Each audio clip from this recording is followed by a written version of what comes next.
आप सभी को नमस्कार। At the very outset, I would like to express my sincere thanks to officials of Savitribai Phule Pune University for providing me an opportunity to speak in front of you. I also express my sincere thanks to Dr. Dada Saheb for inviting me for this lecture. I will speak on the topic physical activity for mind and body. I am also directed to speak in both the languages, English as well as Hindi. So I will speak in both the languages, English as well as Hindi. I will discuss this topic in 4 different parts. In the part first, I will discuss about the concept of body. In the second part, I will discuss about mind, and in the third part, I will discuss about the powers of mind, and in the last 4th part, I will discuss about the suggestive physical activities for body and mind. Dear friends, if we see today's society, we came to know that the daily routine food habits and the lifestyle of the individuals have been changed. Due to this change, or due to the change in the daily routine food habits and lifestyle, people are drawing their health status, fitness level as well as spiritual development to the brink of precipice. We also know that the dwellers of every nation has inclined towards sapid food. They put nutritious food in the category of palace food. That will lead us to pain. So instead of giving stress on osseous practices, we should give stress on the practices which are helpful to retrench our weaknesses. So I will discuss about different practices which are helpful to retrench our weaknesses, particularly the retrenches of body as well as mind. As I have already discussed that, I will discuss this topic into the 4 different parts. So I will start from the first part, that is body, the concept of body.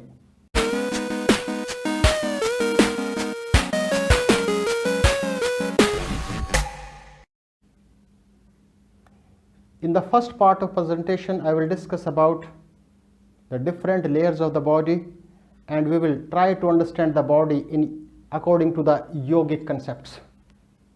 As per yogic concepts, our body has 3 layers, that is physical shat, means physical body, astral body and causal body. We will discuss in detail about all these 3 bodies.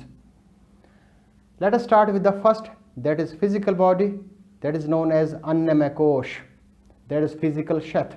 इसको कहा जाता है अन्नमय कोश। समझने का प्रयास करते हैं। फिजिकल बॉडी मीन्स अन्नमय कोश का अर्थ है वी बॉर्न, हमने जन्म लिया, वी ग्रोज, हमारी वृद्धि हुई, स्टेग्नेशन टेक्स प्लेस, स्थिरता आई, डिटोरेशन टेक्स प्लेस, शरीर क्षीण होना शुरू हुआ, एंड डेथ टेक्स प्लेस, और आखिर में हमारी मृत्यु हो जाती है। यानी these are the changes which are related to our physical body, the first shat, the outer layer. We do physical activities to glorify our physical body. हम जितनी भी गतिविधियाँ, शारीरिक गतिविधियाँ करते हैं, वो शारीरिक गतिविधियाँ करते हैं ग्लोरीफाई करने के लिए, पुष्ट करने के लिए हमारे अन्नमय कोश को और जो बाहरी परत को। लेकिन हम भूल जाते हैं जो बची हुई 2 लेयर्स हैं, उन लेयर्स के बारे में कम ही सोचते हैं। Now I will discuss about the second layer, that is astral body, सूक्ष्म शरीर। The second layer, that is the astral body, has 3 सब लेयर्स। दिस इज प्राणिक शत, मेंटल शत एंड इंटेलेक्चुअल शत। प्राणमय कोश, मनोमय कोश और विज्ञानमय कोश। अब बात करते हैं पहले की कि what do you mean by the pranic sheath. It means first sub layer of the second layer.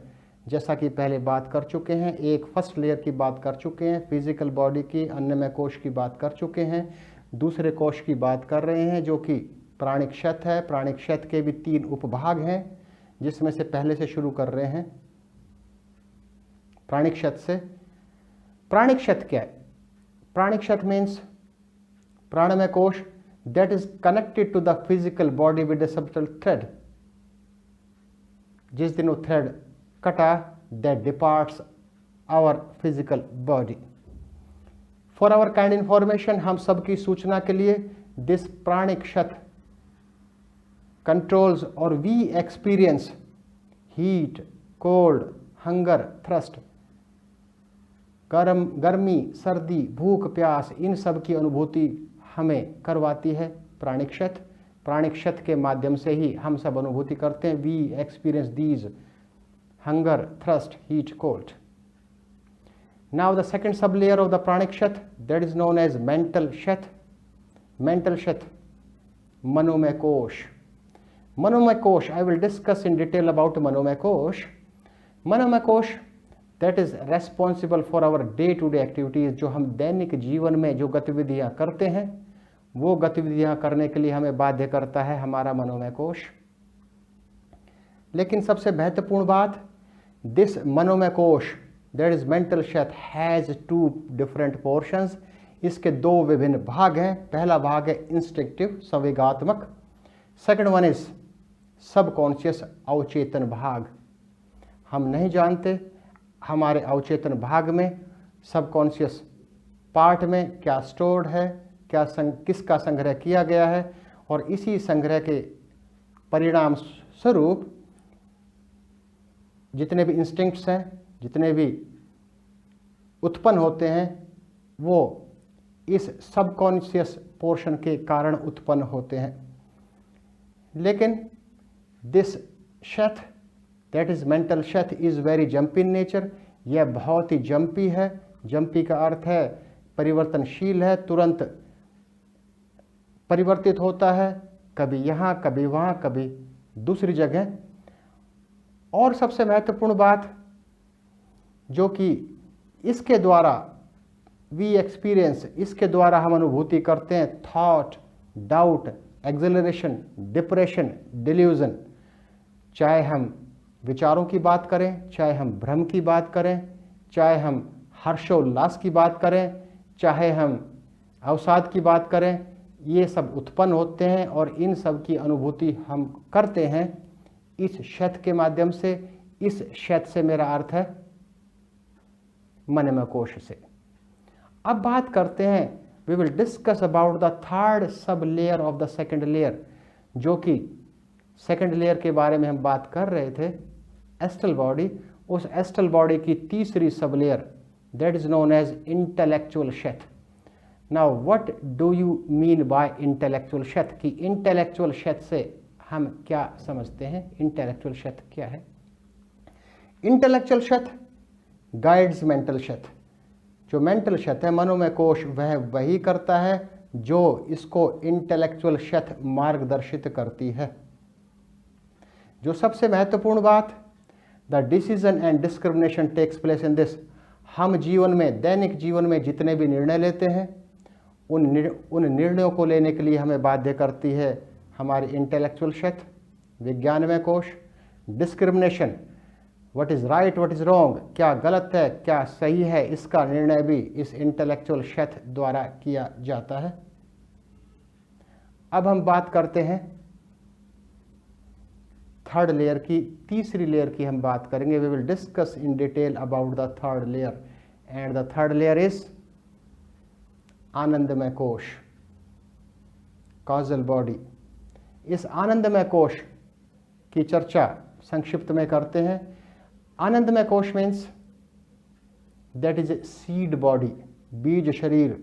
हम सब जानते हैं, सुनते आए हैं कि जैसे हम कर्म करते हैं वैसे हम भोगते हैं। तो our karmas are stored in this Shet, that is the third layer, that is a causal body. It means, in conclusion, we can say that that's a blueprint of a plant that grows.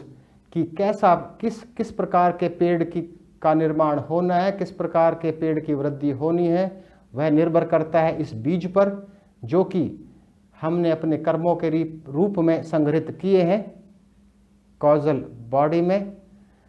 अब सबसे महत्वपूर्ण वाक्य, जिस वाक्य पर हमें stress देना चाहिए, वो वाक्य है कि development of first two bodies, जो पहले जो क्षेत्र हैं, पहली लेयर्स हैं, पहली 2 लेयर्स हैं जिनकी हम चर्चा कर चुके हैं, वो लेयर्स थी अन्नमय कोश और प्राणमय कोश, मनोमय कोश और विज्ञानमय कोश। इसका अर्थ है जो कि फिजिकल बॉडी है और एस्ट्रल बॉडी है, और एस्ट्रल बॉडी को हमने 3 उपभागों में विभाजित किया था, pranic, mental and intellectual. It means all these 4, that is mental kshet, physical kshet, intellectual kshet and pranic kshet. The development of all 4 depends on the 3rd layer. The 3rd layer is causal body. So instead of giving stress on the development of only 1 layer, that is the physical body, we should give stress on the development of the remaining 4 sublayers, that is pranic, pranamay kosh, manomay kosh, vignanmay kosh and anandamay kosh.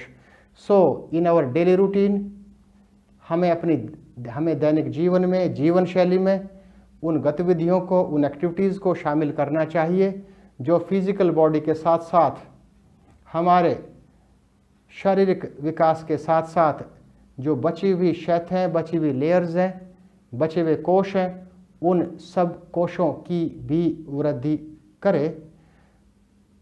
अब दूसरे भाग में मैं चर्चा करूंगा mind.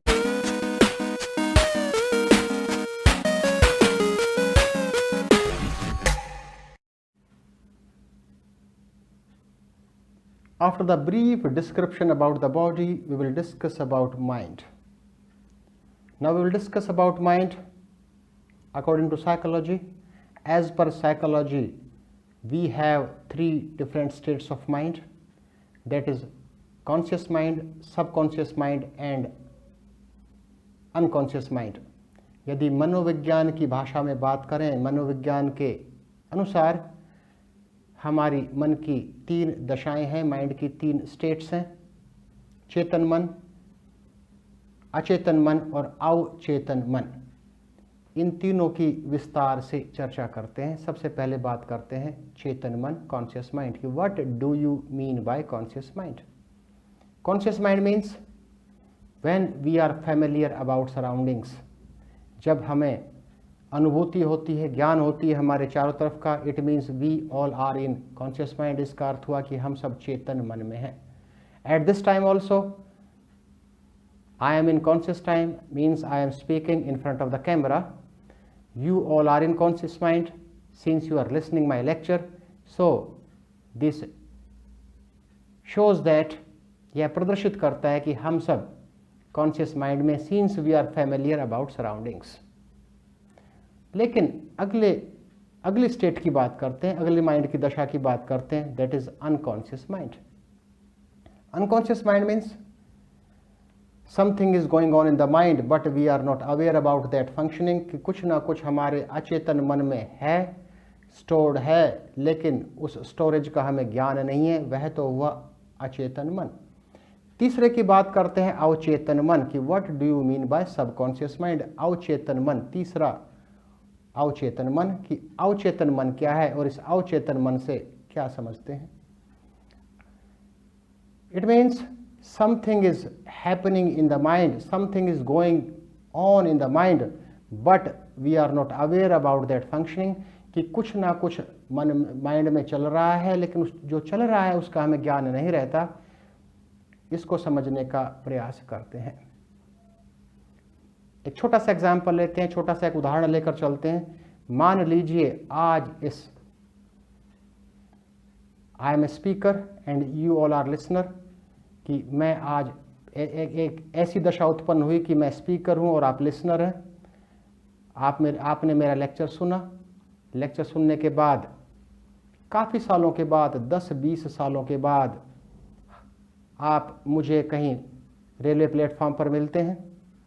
आपको लग रहा है कि ये चेहरा देखा हुआ है, मुझे लग रहा है कि आपका चेहरा भी मेरा देखा हुआ है। We both try to recall, हम दोनों ने प्रयास किया सोचने का कि हम कहाँ मिले थे, unable to recall. Out of both, दोनों में से एक को याद आ गया, यस वी वर देयर। एक ने कहा कि हम वहाँ पर थे कि you delivered a lecture, I try to recall, unable to recall, तो हम दूसरी बातों में लीन हो गए। उस क्षेत्र में, उस क्षेत्र से मेरा अर्थ है कि हम कहाँ थे, मेरे कॉन्शियस माइंड ने सोचना बंद कर दिया था, हम दूसरी बातों में लीन थे। फिर भी 5-10 सेकंड बाद आई रिकॉल्ड कि yes we were there. It means some portion of mind was assisting, कि माइंड का कोई पोर्शन, कुछ हिस्सा कॉन्शियस माइंड को असिस्ट कर रहा था, लेकिन उस असिस्टेंस का हमें ज्ञान नहीं था। That assistance of mind is known as, the portion that helps in the assistance is known as subconscious mind.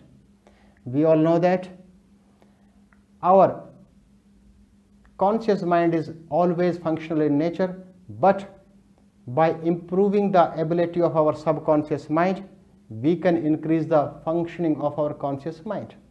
तो ये थे मनोविज्ञान के अनुसार चेतन मन, अचेतन मन, अवचेतन मन. We have discussed about the psychological concept, that is conscious mind, unconscious mind and subconscious mind. But according to yoga, there is one more state of mind, that is superconscious mind. Superconscious mind means param chetan man. By the help of different practices, especially by practicing yoga, we can attain the state of superconscious mind. So now we have discussed about the 4 different minds, 4 different states of mind, that is conscious mind, subconscious mind, unconscious mind and superconscious mind. Now I will proceed to the third part, the powers of mind. I will discuss in detail about the powers of mind, and we all should develop these powers to improve the functioning of our mind. Now I will discuss in detail.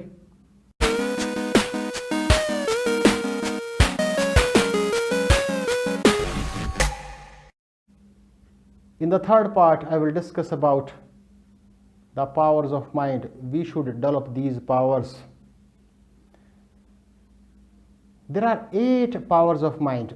These are known as Ast Shakti. Ast means, that is a Sanskrit term, Ast means 8, Shakti means powers.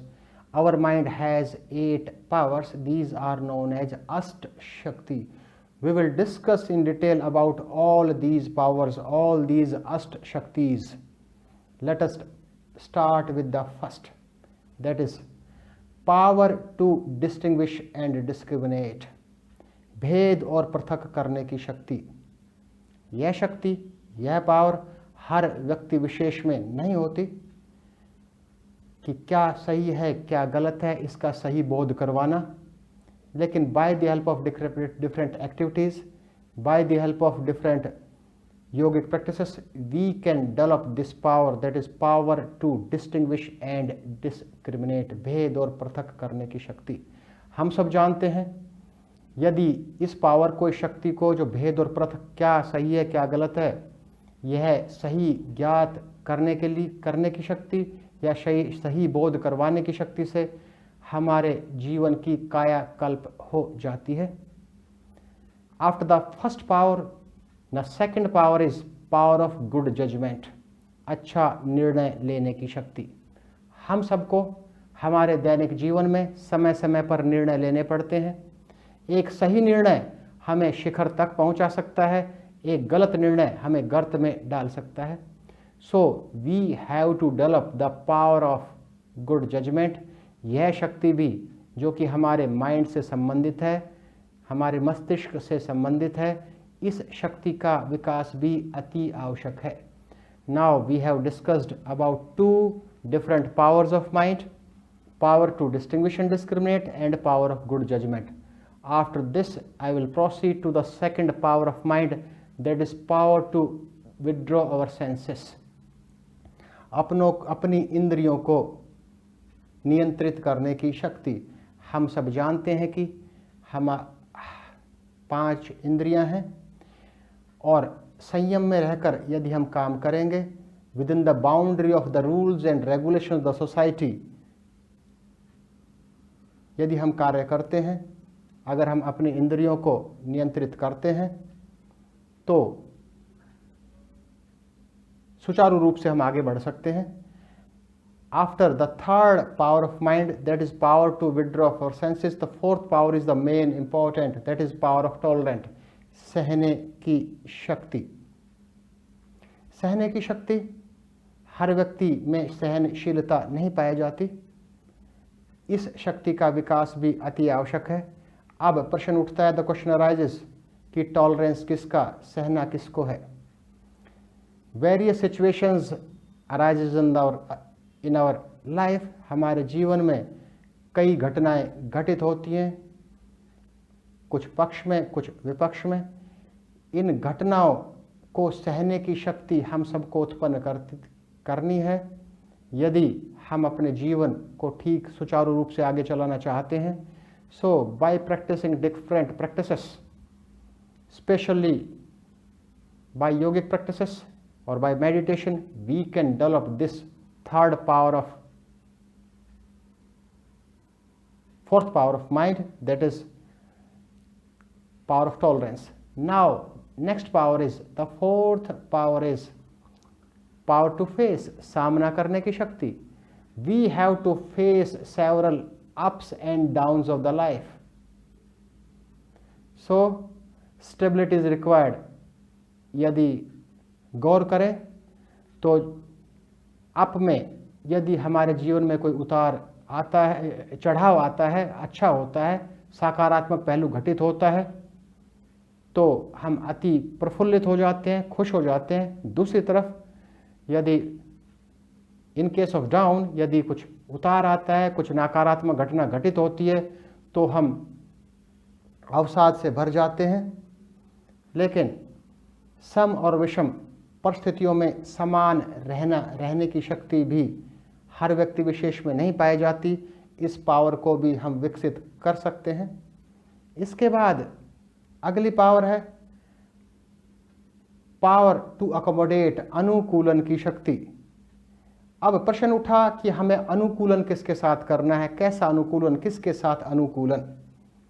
अनुकूलन means we have to accommodate, since man is a social animal. हम सब जानते हैं कि व्यक्ति विशेष को समाज में रहना है।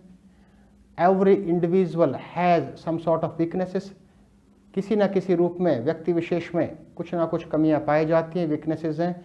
तो we have to accommodate ourselves towards the weaknesses of others.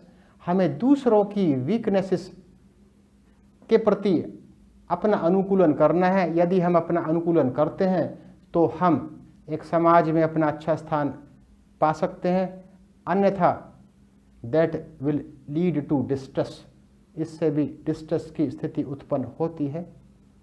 Next one is, अगली पावर है power to pack up our forces and reactions, अपनी प्रतिक्रिया और शक्ति को रोकने की शक्ति। फिजिक्स में एक हम लॉ पढ़ते हैं, to each and every action there will be opposite equal and opposite reaction, कि प्रत्येक क्रिया की उतनी ही प्रतिक्रिया होगी। लेकिन यह सामाजिक जीवन में एप्लीकेबल नहीं है, लागू नहीं है। यदि इससे चलेंगे तो जीवन निरर्थक होगा। हमें किसी भी व्यक्ति विशेष की क्रिया के प्रति अपनी शक्ति को और अपनी प्रतिक्रिया को रोकने की शक्ति उत्पन्न करनी होगी। That is a power related to mind. अगली बात करते हैं पावर ऑफ कोऑपरेशन, सहयोग की शक्ति। सहयोग की शक्ति को एक बहुत बड़ी शक्ति माना गया है। That is also a power. एक सहयोग की शक्ति को एक समझाने का प्रयास करता हूं एक कहानी के माध्यम से। बचपन से ही हम एक कहानी सुनते आए हैं, the story of rabbit and tortoise, खरगोश और कछुए की कहानी। उस कहानी में हम सब जानते हैं कि जीता कौन, कछुआ जीता। तो एक थीम, इस कहानी के आधार पर एक थीम बना था, slow and steady wins the race, धीरे और स्थिर चलने वाला हमेशा जीतता है। लेकिन खरगोश की हार के क्या कारण थे? मुख्यतः खरगोश की हार के दो कारण थे। Rabbit taken the things granted, rabbit ने सोच लिया था कि ये रेंगने वाला मुझे क्या हराएगा। और दूसरा था ओवर कॉन्फिडेंस, अति का आत्मविश्वास।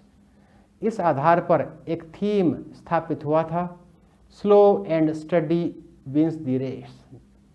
कहानी यहीं ख़त्म नहीं हुई, इस कहानी को आगे बढ़ाते हैं। खरगोश की हार हुई, इंसल्ट हुई, अपना अपमान महसूस हुआ। Rabbit again challenge the tortoise कि gentleman there will be second race, की दूसरी दौड़ भी होगी। कछुआ तैयार हो गया। जो वीकनेसेस थी और कॉन्फिडेंस, उस वीकनेस को दूर किया रैबिट ने और दूसरी दौड़ को रैबिट जीत गया।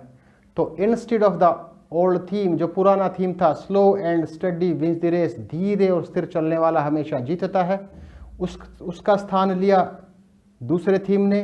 और दूसरा थीम था fast and consistent always beat slow and steady, तेज और स्थिर चलने वाला हमेशा धीरे और स्थिर चलने वाले को हराएगा। दौड़ 2 बार आयोजित हुई। The race was organised twice. पहली दौड़ ने भी एक थीम स्थापित किया, दूसरी दौड़ ने भी एक थीम स्थापित किया। पहली दौड़ में खरगोश हार गया था, दूसरी दौड़ में कछुआ हार गया था।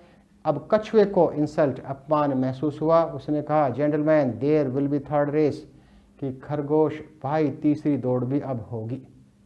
रैबिट फिर तैयार हो गया, लेकिन कछुए ने एक शर्त लगा दी। And the condition of rabbit was according to tortoise, the route will be according to me. Rabbit accepted the request.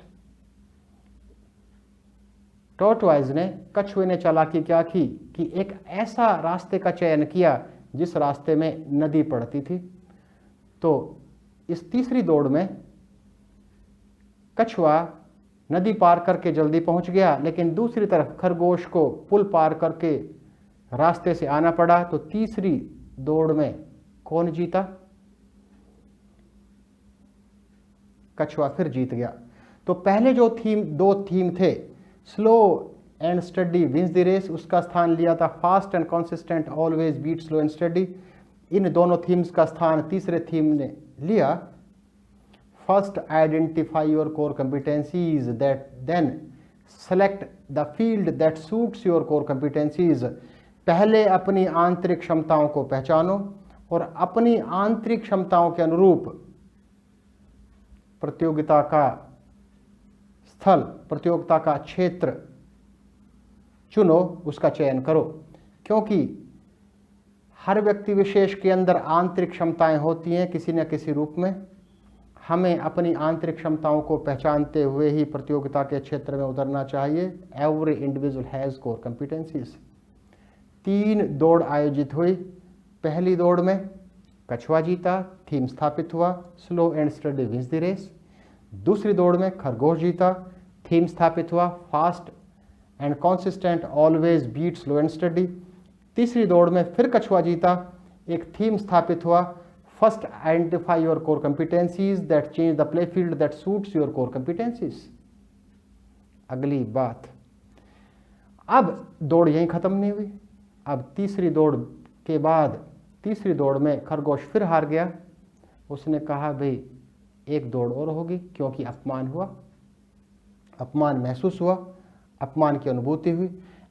और दोनों ने डिसाइड किया this will be the last race, लेकिन यह अंतिम दौड़ होगी। दोनों ने क्या किया? बोथ डिस्कस्ड, दोनों ने चर्चा की कि our objective is to beat our previous performance, कि हम दोनों का उद्देश्य है कि हमारा प्रदर्शन हमारे पिछले प्रदर्शन से अच्छा हो। We have to beat our own performance. Both decided, दोनों निर्णय लिया कि you have a core competencies, पानी में तेज दौड़ते हो, I have a core competency, मैं सरफेस पर तेज दौड़ता हूँ। क्यों न हम एक दूसरे का सहयोग करें। पानी में खरगोश कछुए के ऊपर बैठा, सरफेस पर कछुआ खरगोश के ऊपर बैठा। Both rabbit and tortoise covered the same distance better than their previous performance। दोनों ने ही अपने पिछले प्रदर्शन से अच्छा किया था। तो एक नया थीम स्थापित हुआ, it is good to be individually brilliant and have strong core competencies. ये बहुत अच्छी बात है, व्यक्तिगत रूप से आप बहुत बड़े प्रगाढ़ विद्वान या दिग्गज हैं, but with cooperation you will always perform better than your own performance. पर सहयोग के साथ आप हमेशा अपने स्वयं के प्रदर्शन से हमेशा अच्छा करेंगे। So we have to develop this power also, the power of mind, power of cooperation. ये बातें की, लेकिन इसके साथ साथ एक बात की ओर चर्चा करना चाहूँगा कि आवर थॉट वेव्स, जितने भी हमारे विचारों की लहरें उठती हैं, these thought waves are due to the storage in our unconscious mind.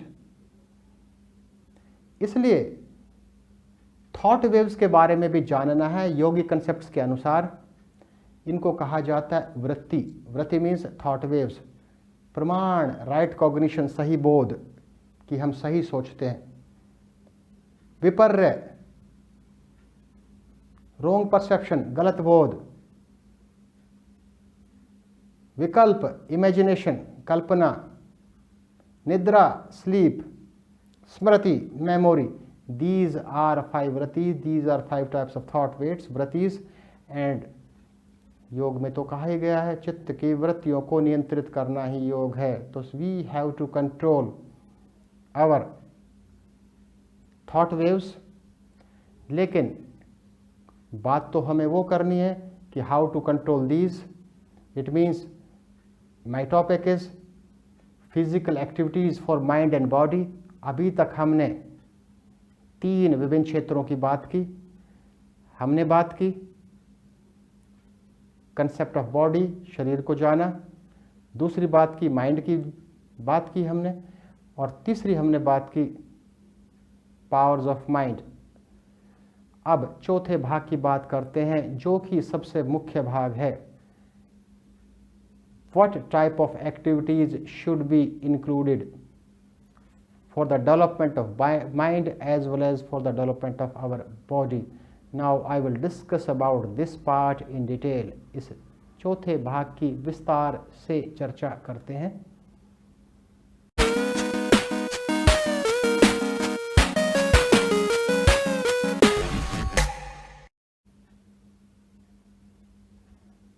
अब प्रस्तुतिकरण के अंतिम भाग की बात करते हैं। The physical activities to be included for mind as well as body. इसके संक्षिप्त उत्तर में जो हमारे स्वास्थ्य को अच्छा करे, लेकिन उससे पहले हम हेल्थ के बारे में, स्वास्थ्य की परिभाषा के बारे में थोड़ी चर्चा करते हैं, जिससे कि कौन कौन सी शारीरिक गतिविधियां, कौन कौन सी फिजिकल एक्टिविटीज़ हम अपनी जीवन शैली में, दिनचर्या में शामिल करें। उसको डिसाइड करने से पहले हेल्थ की चर्चा करते हैं। सबसे पहले बात करते हैं health according to WHO, World Health Organisation के अनुसार हेल्थ, स्वास्थ्य क्या है। विश्व स्वास्थ्य संगठन ने स्वास्थ्य के बारे में क्या कहा है, कैसे परिभाषित किया है। WHO ने 1948 में एक परिभाषा दी थी हेल्थ की, परिभाषित किया था हेल्थ को। Health is the state of physical, mental and social well-being, not merely the absence of disease. WHO के अनुसार शारीरिक रूप से, सामाजिक रूप से, मानसिक रूप से, तीनों रूपों में स्वस्थ रहना ही अच्छे स्वास्थ्य की निशानी है। केवल बीमारियों की अनुपस्थिति ही अच्छा स्वास्थ्य नहीं कहा जा सकता। लेकिन शुरू में 3 डायमेंशन सम्मिलित किए गए थे 1948 में, फिजिकल, मेंटल, सोशल। लेकिन लेटर स्टेजेस में, बाद में हेल्थ के डायमेंशंस में और भी कुछ डायमेंशन सम्मिलित किए गए। स्पिरिचुअल डायमेंशन, यानी आध्यात्मिक रूप से भी परिपूर्ण होना जरूरी है, अति आवश्यक है अच्छे स्वास्थ्य के लिए। और एक डायमेंशन और जोड़ा गया, इमोशनल डायमेंशन, संवेगात्मक रूप से। तो कुल मिलाकर व्यक्ति स्वस्थ तभी कहा जा सकता है जब शारीरिक रूप से ठीक हो, फिजिकली ठीक हो, मेंटली ठीक हो, मानसिक स्थिति ठीक हो, सोशली सामाजिक रूप से ठीक हो, स्पिरिचुअली आध्यात्मिक रूप से ठीक हो, इमोशनली संवेगात्मक रूप से ठीक हो। तो हमें अपनी शारीरिक गतिविधियां ऐसी शामिल करनी चाहिए दिनचर्या में जिसमें कि इन सभी डायमेंशंस का जो कि स्वास्थ्य से संबंध रखते हैं विकास करें। लेकिन WHO की परिभाषा के बाद, after the brief description of the WHO regarding health, I will discuss about the definition given by Ayurveda. Ayurveda में कहा गया है, हेल्थ को परिभाषित किया गया है, समदोषय समाग्निश्च समधातु मलक्रिया प्रसन्न आत्मेन्द्रियाना स्वस्थ इत्यभिधीयते। परिभाषा पूर्ण रूप से संतुलन पर आधारित है। अब इस परिभाषा को समझने का प्रयास करते हैं। समदोषय, सम means in a balanced way, समान, सम। दोषय मीन्स डिफेक्ट्स, यानी शरीर के 3 दोष माने गए हैं, वात पित्त कफ, तीनों में समानता बनी रहे, ना वात की अधिकता हो, ना पित्त की प्रकृति की अधिकता हो, ना कफ प्रकृति की। Imbalance leads to illness. इन तीनों में असंतुलन अस्वस्थता उत्पन्न करती है हमारे शरीर में। तो परिभाषा के पहले भाग के बारे में चर्चा हुई, समदोष है। अगला समागनिश्च, सम अग्नि means production of fire, production of heat. The production of heat, जो भी हीट उत्पन्न होती है,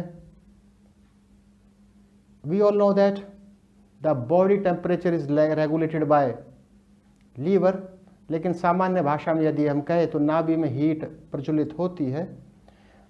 अधिक होगी हार्मफुल है, मंद होगी हार्मफुल है। मंद होगी तो स्लगिश डाइजेशन होगा, डाइजेशन पाचन मंद होगा। अगर अति होगी तो एसिडिक प्रॉब्लम होगी, एसिडिटी की प्रॉब्लम होगी। 2 संतुलनों की बात हमने की, समदोष समाग्निश्च। सम धातु, जितने भी एलिमेंट्स हैं, धातु है, रस, रक्त, मांस, मज्जा, इन सब में भी संतुलन बना रहे। 3 संतुलनों की बात की, समदोष है, समाग्निश्च, सम धातु, मल क्रिया। इट मीन्स जो हमारा एक्सक्रेशन है, एक्सक्रेटरी सिस्टम है, वो भी उच्चतम शिखर तक कार्य करे। Passing of stool, passing of urine, passing of sweat, वह भी ठीक हो। समदोष है, समाग्निश्च, सम धातु, मल क्रिया प्रसन्न आत्मेन्द्रियाना, यानी हमारी आत्मा, हमारी सोल भी प्रसन्न हो, हमारी इंद्रियां भी, 5 इंद्रियां भी प्रसन्न हो। यही अच्छे स्वास्थ्य की निशानी है, यही अच्छा स्वास्थ्य है।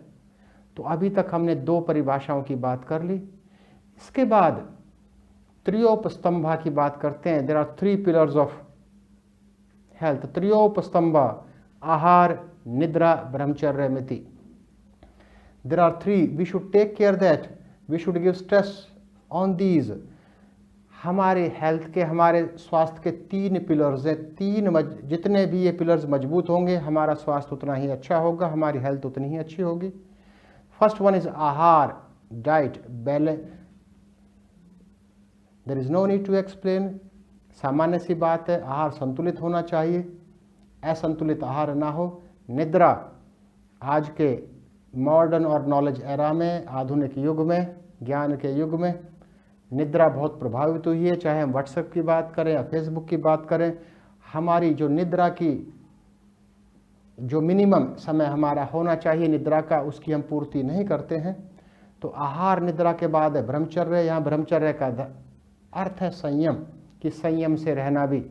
ब्रह्मचर्य की, संयम की उपयोगिता हमारे सभी ग्रंथों में, सभी एंशिएंट लिटरेचर में दी गई है। तो इसलिए यदि हम अच्छा स्वास्थ्य चाहते हैं तो इन 3 पिलर्स को, इन 3 स्तंभों को, जिन पर हमारा स्वास्थ्य, जिन पर हमारी हेल्थ टिकी है, विकसित और मजबूत करना चाहिए। अब हम बात करते हैं मुख्य भाग की, कि the physical activities to be included for the development of mind and body. शुरू करते हैं पहले से, जो कि मैं सुझाव देना चाहूँगा, walking. Walking is the best method. लेकिन वॉकिंग कैसी? वॉकिंग होनी चाहिए ब्रिस्क वॉकिंग। तो अब प्रश्न उठा कि वॉकिंग क्यों? वॉकिंग एक ऐसी गतिविधि है जो हर उम्र के व्यक्ति विशेष के लिए उपयोगी है।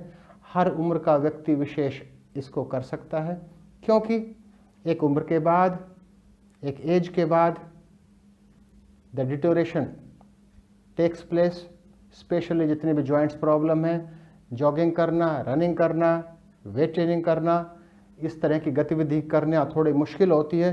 तो walking, we should prefer walking, और वो भी ब्रिस्क वॉकिंग, क्योंकि हर एज ग्रुप का व्यक्ति विशेष कर सकता है। इसके साथ साथ हमें कुछ यौगिक क्रियाओं से भी कुछ गतिविधियों का सम्मिलन करना चाहिए। अब मैं 2-3 प्रैक्टिसेस, 2-3 अभ्यास सम्मिलित करने के लिए सुझाव देना चाहूँगा। पहला है प्राणायाम। प्राणायाम में भी हम अनुलोम विलोम प्राणायाम अपनी जीवन शैली में सम्मिलित कर सकते हैं, रोज करना चाहिए। अनुलोम विलोम यदि हमें ब्लड प्रेशर है तो वो बिना कुंभक के, बिना रिटेंशन के करना चाहिए। यदि ब्लड प्रेशर, रक्तचाप सामान्य है, उस दशा में हमें कुंभक के साथ करना चाहिए। मैं आपके साथ डिस्कस करना चाहूँगा प्राणायाम की, जो हम करते हैं कि हम सब जानते हैं कि प्राणायाम पूरक, कुंभक, रेचक, श्वास लेते हैं, रोकते हैं और छोड़ते हैं। ये तीनों गतिविधियां होती हैं प्राणायाम में। We have to follow a sequence. अब अनुलोम विलोम प्राणायाम की बात करते हैं कि हाउ टू परफॉर्म अनुलोम विलोम प्राणायाम। अनुलोम विलोम प्राणायाम में हम लेफ्ट नॉस्ट्रिल को क्लोज करते हैं, राइट नॉस्ट्रिल को क्लोज करते हैं, लेफ्ट से इनहेल करते हैं। उसके बाद दोनों नॉस्ट्रिल को बंद करते हुए जालंधर बंद लगाते हैं, चिन को टक करते हैं। कुछ समय रोकने के बाद लेफ्ट नॉस्ट्रिल को बंद करते हैं, राइट नॉस्ट्रिल से श्वास को छोड़ते हैं। अब राइट नॉस्ट्रिल से लेते हैं, रोकते हैं और लेफ्ट से छोड़ देते हैं। यह क्रम अपनाते हैं एक रिपीटिशन का। Again I repeat, right nostril को बंद करके लेफ्ट से श्वास लिया, जालंधर बंद से रोका, राइट से छोड़ा, राइट से लिया, फिर जालंधर बंद से रोका और लेफ्ट से छोड़ दिया। लेकिन ये जालंधर बंद क्यों? आई will discuss about the physiology of Jalandhar बंद। जालंधर बंद की फिजियोलॉजी के बारे में बात करते हैं। जालंधर बंद क्या है? During tucking the chin we exert pressure. हम एक प्रेशर क्रिएट करते हैं, लेकिन ये प्रेशर क्रिएट करने का से फायदा क्या हुआ, लाभ क्या हुआ? हम सब जानते हैं कि जो ब्रेन को ब्लड सप्लाई है वो हमारी कैरोटिड आर्टरी सप्लाई करती है। We have 2 carotid arteries. These carotid arteries supply blood to our brain, और from here this carotid artery is bifurcated into 2, that is internal carotid artery and external carotid artery. After this on this bifurcation, जो bifurcation है, जो दो carotid artery दो internal और external में विभाजित हुई, वहां पर से हल्का सा एक उभार है, that is known as carotid sinus. ये carotid sinus है, that is a pressoreceptor. This is stimulated by pressure. During Jalandhar बंद, जब हम जालंधर बंद करते हैं, प्रेशर एक्सर्ट करते हैं, चिन को टक करते हैं, the pressure is exerted on that carotid sinus. Since the carotid sinus is pressoreceptor, it is stimulated and we enters into the trance. इसकी चर्चा शिव संहिता में भी की गई है, और हम सब जानते हैं शिव संहिता कब लिखी गई? विज्ञान नाड़ी द्वितीयम अंगुलिभ्या निरोधयेद तदाविर्भवति सुख रूपी निरंजन। 2 विज्ञान नाड़ी बताई गई हैं, means these are carotid arteries, right and left. विज्ञान नाड़ी द्वितीयम अंगुलिभ्या निरोधयेद, it be exert pressure on these तदाविर्भवति सुख रूपी निरंजन, तो हमें सुख रूपी निरंजन की अनुभूति होती है। यह शिव संहिता में बताया गया है। अब इसके बाद हमें कुछ ऐसी गतिविधियां सम्मिलित करनी चाहिए, by the help of that we can delay the fatigue for longer duration. उसके लिए प्राणायाम भी बहुत उपयुक्त है। प्राणायाम ऐसा क्या करता है जिसको जानना जरूरी है। प्राणायाम के लाभ के बारे में भी बात करते हैं। हम कोई भी कार्य करते हैं, कार्य करने के लिए ऊर्जा चाहिए। ऊर्जा सबसे पहले इमीडिएट सोर्स ऑफ एनर्जी क्या है? एटीपी, एडेनोसाइन ट्राइफॉस्फेट, उसके बाद क्रिएटिन फॉस्फेट, उसके बाद कार्य करना शुरू किया ग्लाइकोजन लैक्टिक एसिड सिस्टम ने। जब हमें ऊर्जा की आवश्यकता होती है, हम उपयोग कर चुके हैं एटीपी, एडेनोसाइन ट्राइफॉस्फेट का, हम उपयोग कर सकते हैं सीपी, क्रिएटिन फॉस्फेट का भी। अब glycogen pure form of glucose ने कार्य करना शुरू किया। It's a natural chemical reaction, एक रासायनिक प्रतिक्रिया है, क्रिया है, प्राकृतिक रूप से जो घटित होती है, जिसमें कि एक ग्लाइकोजन का मॉलिक्यूल 2 पायरुक एसिड के मॉलिक्यूल में परिवर्तित होता है। मान लीजिए हमारे शरीर में ग्लाइकोजन के मॉलिक्यूल हैं 1000, तो अपने आप ही वो परिवर्तित हो जाएंगे 2000 पायरुक एसिड के मॉलिक्यूल्स में। And these pyruvic acid molecules enter into the cell, वो कोशिका में प्रवेश करेंगे। कोशिका में माइटोकॉन्ड्रिया है जहां पर ऑक्सीजन है, और ये पायरुक एसिड के मॉलिक्यूल्स ऑक्सीजन के साथ प्रतिक्रिया करके ऊर्जा उत्पादित करते हैं। लेकिन क्योंकि एक ग्लाइकोजन का मॉलिक्यूल 2 पायरुक एसिड के मॉलिक्यूल्स में परिवर्तित हुआ, इसलिए पायरुक एसिड मॉलिक्यूल्स की संख्या बहुत अधिक हो गई। सभी पायरुक एसिड के मॉलिक्यूल्स को ऑक्सीजन नहीं मिल पाई। जिसको ऑक्सीजन मिली वो ऊर्जा में परिवर्तित हो गया, जिसको नहीं मिली वो लैक्टिक एसिड में परिवर्तित हुआ। एंड वी फील फटीग, और हमें थकान की अनुभूति होती है। तो हमें ऐसा करना चाहिए कि अधिक से अधिक पायरुक एसिड के मॉलिक्यूल्स को ऑक्सीजन मिले, कि अब इस ऑक्सीजन सप्लाई टिश्यू लेवल तक कौन बढ़ाएगा? बाय द हेल्प ऑफ प्राणायाम practice we can delay the fatigue for longer duration. हम थकान को ज्यादा देर तक दूर रख सकते हैं। कैसे?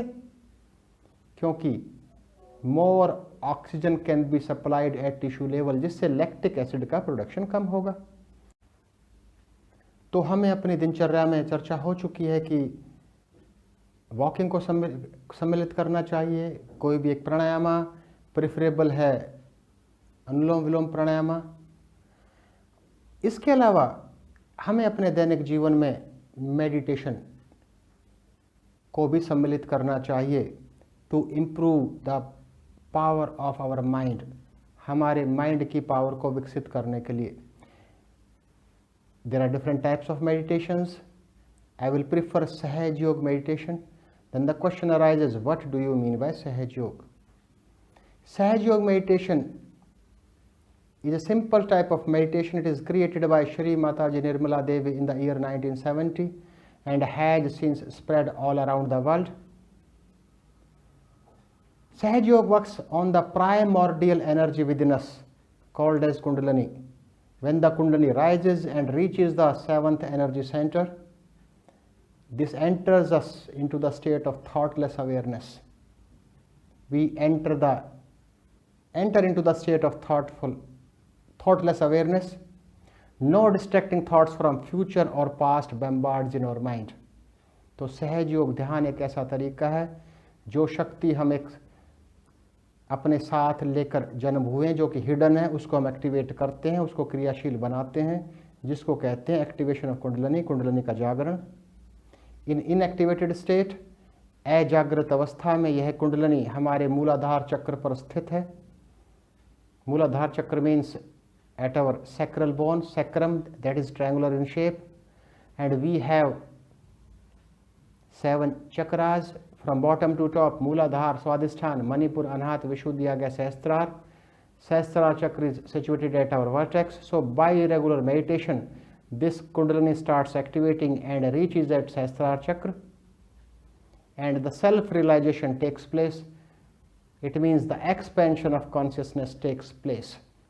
So, except these, we can include lightweight exercises free hand exercises.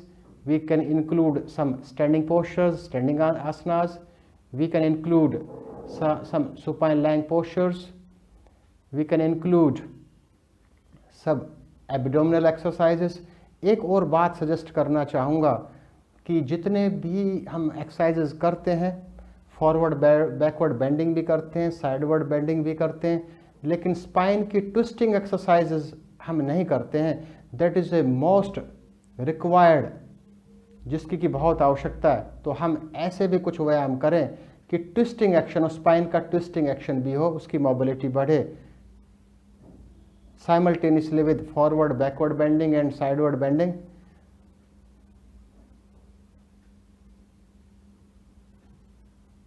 आपको सभी को धन्यवाद लेक्चर सुनने के लिए. और अंत में मैं डॉक्टर दादा साहेब को धन्यवाद देना चाहूँगा उनके आमंत्रण के लिए. उन्होंने मुझे आमंत्रित किया इस प्लेटफॉर्म पर, सावित्रीबाई फूले पुणे विश्वविद्यालय के प्लेटफॉर्म पर.